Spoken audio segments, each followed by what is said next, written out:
Imagine this, you've just booked a first-class flight, a luxury hotel suite, and a premium rental car for a top salesman. The company has spent thousands. And then, an hour before his flight, your phone rings.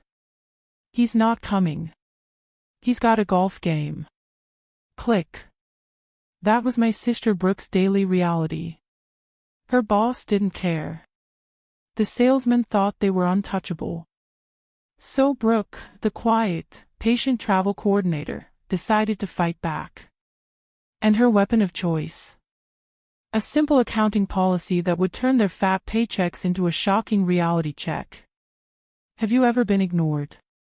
Made to feel like your hard work, your intelligence, meant nothing? Have you ever watched someone get away with something that was so blatantly, infuriatingly wrong? If you've ever dreamed of the moment when the underdog finally gets their due, when justice is not just served but itemized on an expense report, then you are in the right place.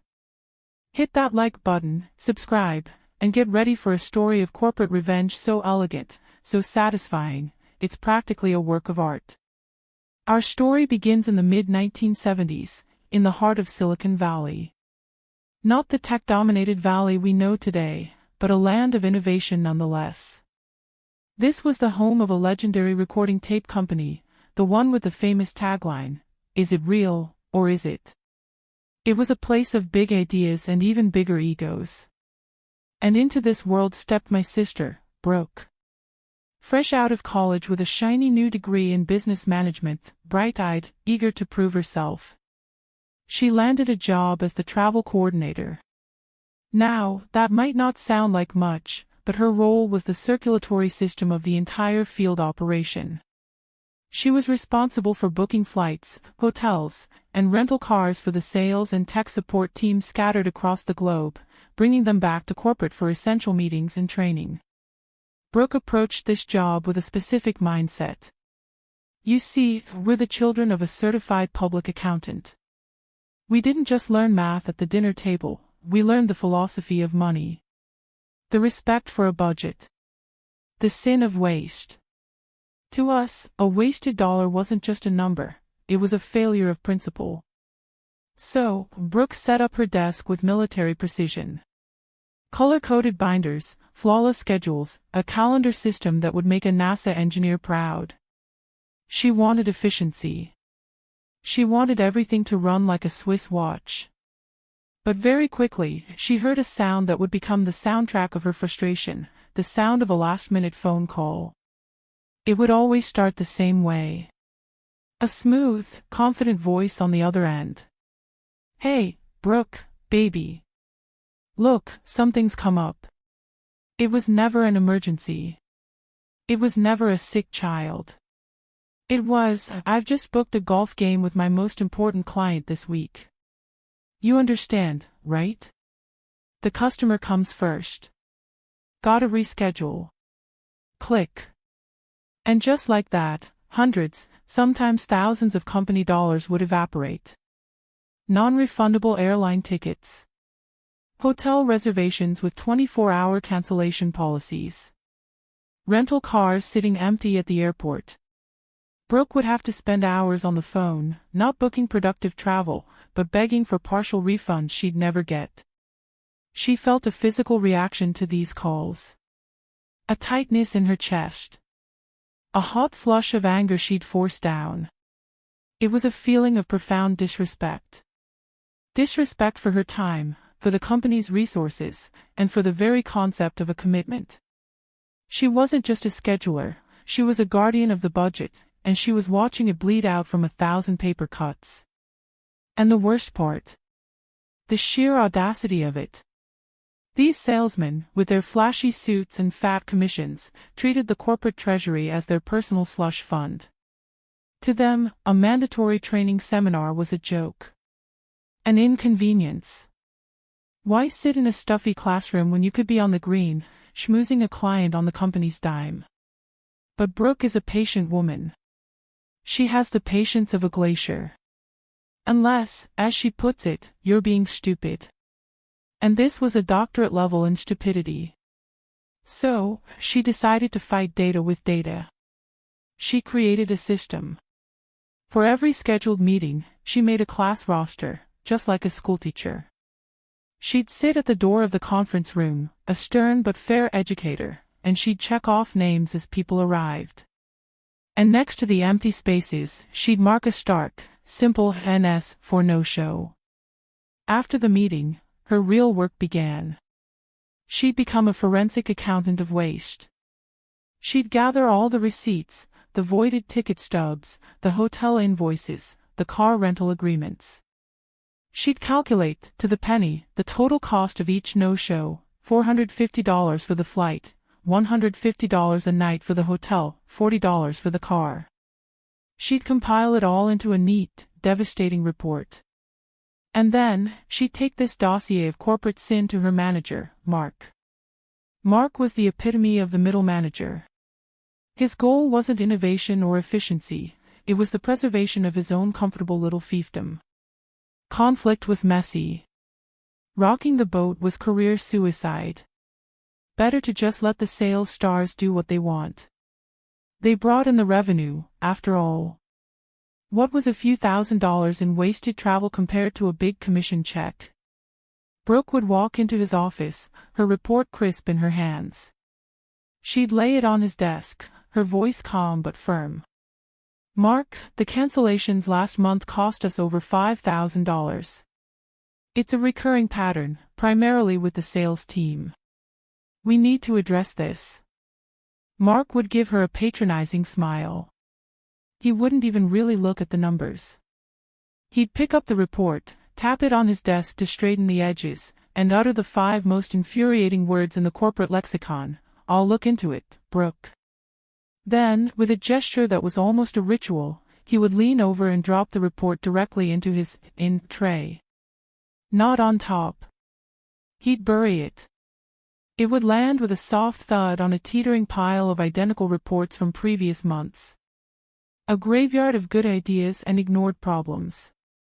Brooke would stand there, her hands clenched into fists at her sides, her nails digging into her palms. She could feel the heat rising up her neck. The internal monologue was a scream of frustration. He didn't even glance at it. He's not going to look into anything.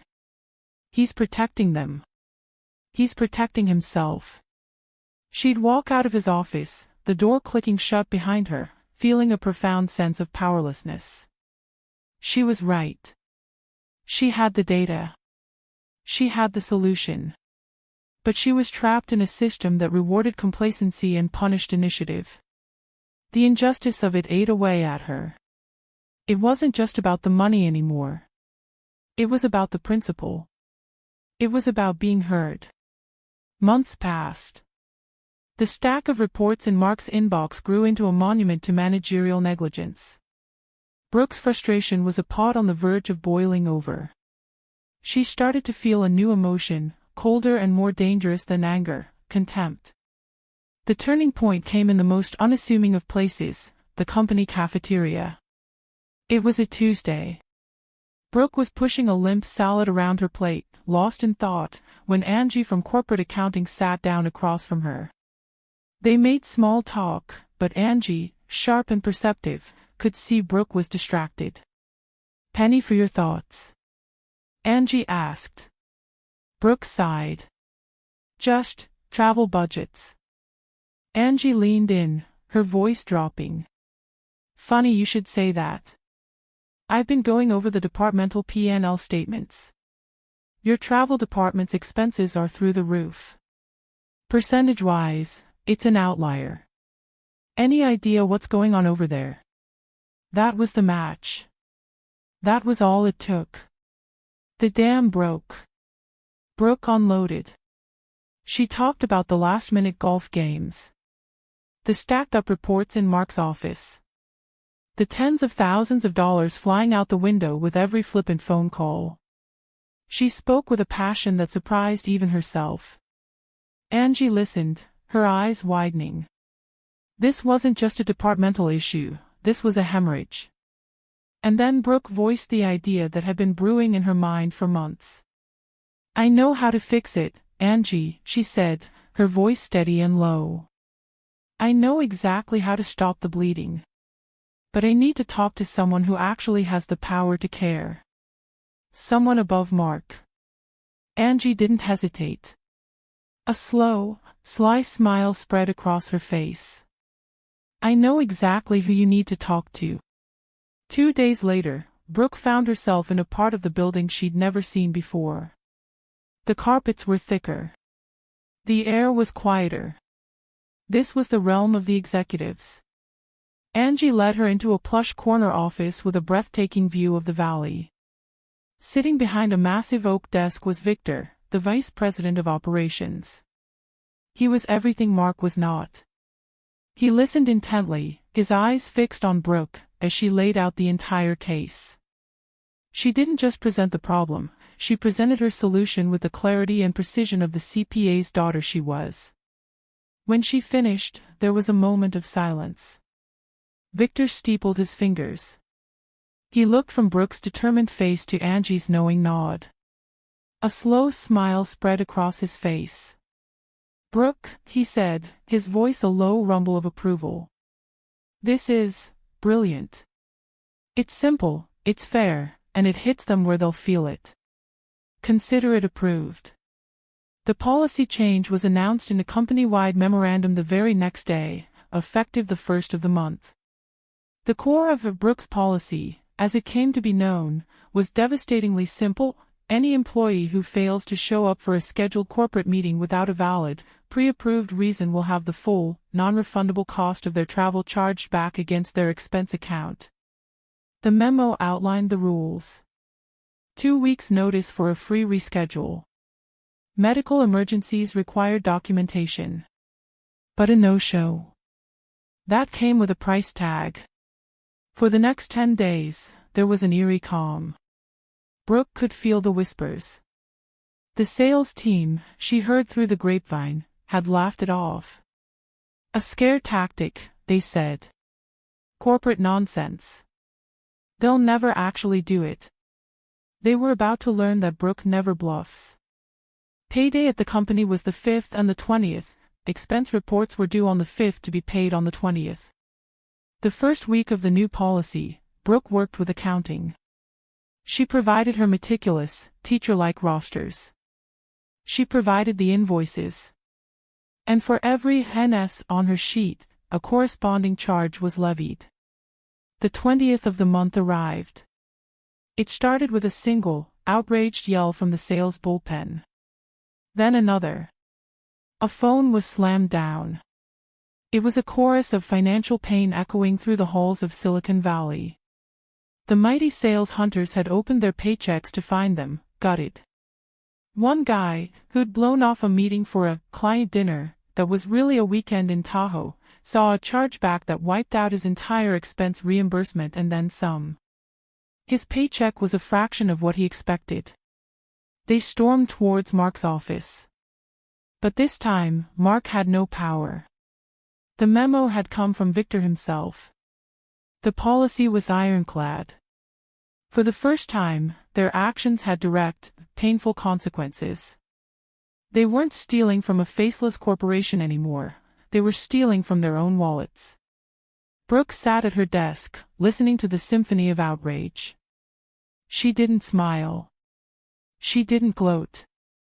She simply took a deep, cleansing breath. The tightness in her chest, the constant, low-grade frustration that had been her companion for months, simply vanished. It was replaced by a quiet, profound sense of vindication. Justice, it turned out, could be measured in dollars and cents. The effect was immediate and magical. Within 3 months, the no-show rate dropped to virtually zero. Suddenly, everyone knew their schedules. Suddenly, a mandatory meeting was, well, mandatory. Brooke had achieved what months of pleading and reports could not. She had made accountability profitable. The ultimate moment of payoff didn't come from a screaming salesman, though. It came from Mark.